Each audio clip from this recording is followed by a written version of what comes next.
What if you woke up as a medieval student? Before you watch, make sure to like the video and subscribe to the channel. These small actions help this documentary reach more people. Now, imagine waking up and realizing something is very wrong. You wake up and something is wrong. There is no phone, no light, no silence. Cold air burns your lungs as you inhale. The smell hits before your eyes adjust. Smoke, damp wool, bodies too close. Someone coughs beside you. Straw shifts under your back. You wake before you are ready. The cold reaches you first, creeping through wool and skin. Your breath hangs in the darkness, damp and visible. Somewhere close, a body shifts, then another. Straw rustles. A cough breaks the silence. The air smells of smoke that never quite left the room, of unwashed cloth, of sleep shared too closely. There is no clock to explain the hour, no light to soften the moment. Only the bell, distant, hollow, pulls you from sleep and tells you the day has already begun. You lie still for a moment, not out of comfort but hesitation. There is nowhere private to gather yourself. Others are waking beside you, above you, below you. This is not a bedroom in the modern sense, but a space borrowed for the night, shared to make warmth possible and rent survivable. You are aware of your body immediately. Stiff fingers, aching joints, a hunger that never fully leaves. A modern student might reach for a phone, scroll through messages, negotiate with sleep for a few more minutes. You have no such buffer. The day presses in at once. When you rise, the cold follows. Your clothes are where you left them because there is nowhere else to put them. You pull them on again, the same layers you wore yesterday and will wear tomorrow. Wool scratches, linen is stiff with old sweat. Washing is a privilege measured in effort and water, not habit. You splash your face from a basin if one is available, the water biting, the results modest. There is no mirror to confirm success. You run your fingers through your hair and hope that is enough. A modern student begins the day in a private bathroom, light flooding in at the flick of a switch, hot water, soap scented with choice rather than necessity, clean clothes waiting. Here, hygiene is maintenance, not restoration. The body is never fully reset. Lice are a possibility. Illness, a constant rumor.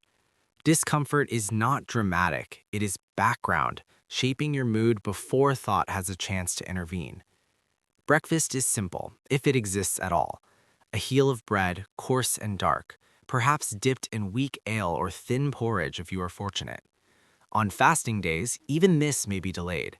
Food costs money, and money is never abstract. Each bite has weight. You eat not to enjoy, but to endure the morning ahead. There is no coffee to sharpen the mind, no sugar rush to simulate energy. Hunger teaches focus in its own way, narrowing attention. A modern student might grab something warm on the way to class, a paper cup clutched like a talisman against sleep. Calories are plentiful, time less so. The medieval student measures both carefully. Hunger is not a crisis, but it is always present, a quiet pressure that makes learning feel urgent and physical. You step outside and the city meets you without warning. The street is narrow, the ground uneven, mud clinging to your shoes. Refuse lines the edges where it has been thrown, not yet cleared. Animals move among people. The air carries too many smells to separate. Weather is not something you check, it is something you submit to. Rain soaks through layers, wind finds gaps. The bell sounds again, closer now, guiding your steps.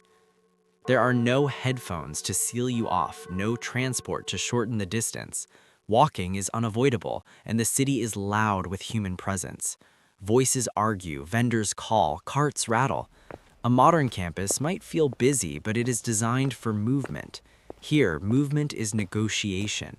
You arrive already tired, already alert. The lecture hall offers little relief. Stone walls hold the cold. Light comes from high windows or candles that flicker and smoke. You find a place where you can see and hear, though neither is guaranteed. The master enters and the room settles. Instruction is in Latin, the language of learning, not of daily life.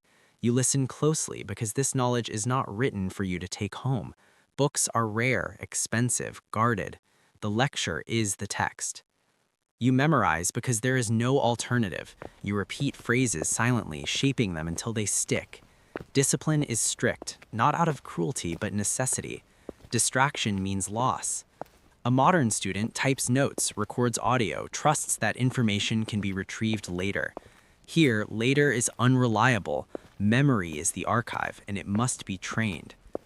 Hours pass slowly. The body aches from standing or sitting on hard benches. Smoke stings the eyes. The mind strains to hold on to words that arrive once and vanish. Learning is not abstract, it is endurance. The pressure is different from modern academic stress. There are no emails piling up, no digital deadlines blinking red.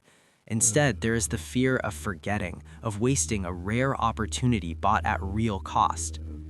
Midday brings a pause, not quite rest. You eat if you can, often with others, aware of who has more and who has less. Status among students is visible in clothing, in confidence, in who can afford ink and parchment. Some will leave before the term ends, money exhausted, ambitions deferred. Conversation circles around lessons, around rumors, around survival. A modern student's break might involve scrolling through news, meeting friends, finding a quiet corner. Choice defines the moment. Here, hierarchy does. You are always aware of where you stand, of how fragile your place is. The afternoon is for study, but study is labor. You copy texts by hand when access allows, each letter deliberate. Mistakes cost time and materials. The work is slow, demanding patience modern students rarely need to cultivate. Mental exhaustion blends with physical fatigue. There is no multitasking, no switching between tabs. Attention is singular because it must be. As evening approaches, the city shifts. Some students gather in taverns, debating loudly, drinking to ease the strain. Curfews loom. The streets grow more dangerous as light fades. Disease is an invisible threat, violence a visible one. You choose your path carefully. Leisure exists, but it carries risk. A modern student returns to a well-lit room, locks the door, decides how to spend the night. Entertainment is abundant, safety assumed. Here, safety is negotiated daily. You return to your lodging exhausted, the day etched into your body. Sleep comes in stages. The room fills again with sound, breathing, murmurs, movement.